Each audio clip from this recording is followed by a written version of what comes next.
یہ اہل سنت برادران کی جید احادیث کی کتابوں میں مسلسل یہ حدیث درج ہوئی ہے کہ مومن اور منافق کی پہچان صرف اور صرف محبت امیر المومنین، اور خدا نے مذمت کی ہے کہ اگر منافق دل میں ایمان نہ رکھے تو زبان سے کلمہ پڑھے تو اسے کوئی فائدہ نہیں ہوگا۔ ایک شخص نے محفل رسول میں آ کے کہا، پوچھا تھا، یا رسول اللہ نیکیاں کیا ہیں اور گناہ کیا ہیں، سیئات کیا ہیں اور حسنات کیا ہیں؟ اس نے کہا کہ رسول بتائیں گے نماز نیکی ہے، جھوٹ گناہ ہے، روزہ نیکی ہے، چوری گناہ ہے، زکوٰۃ نیکی ہے، زنا گناہ ہے۔ رسول مجھے نیکیاں گنوائیں گے اور گناہ گنوائیں گے۔ یا رسول اللہ نیکیاں کیا ہیں اور گناہ کیا ہیں؟ اور اس نے فوراً کاغذ قلم نکالا کہ اب رسول نیکیاں بھی لکھوائیں گے اور گناہ بھی لکھوائیں گے۔ سنی کتابوں میں، حدیث کی کتابوں میں ہے، رسول نے فرمایا حب علی سے بڑی نیکی کوئی نہیں، بغض علی سے بڑا گناہ کوئی نہیں۔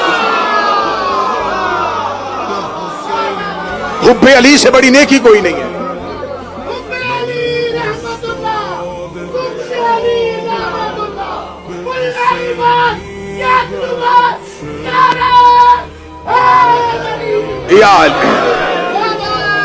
حب علی سے بڑی نیکی کوئی نہیں ہے، بغض علی سے بڑا گناہ کوئی نہیں۔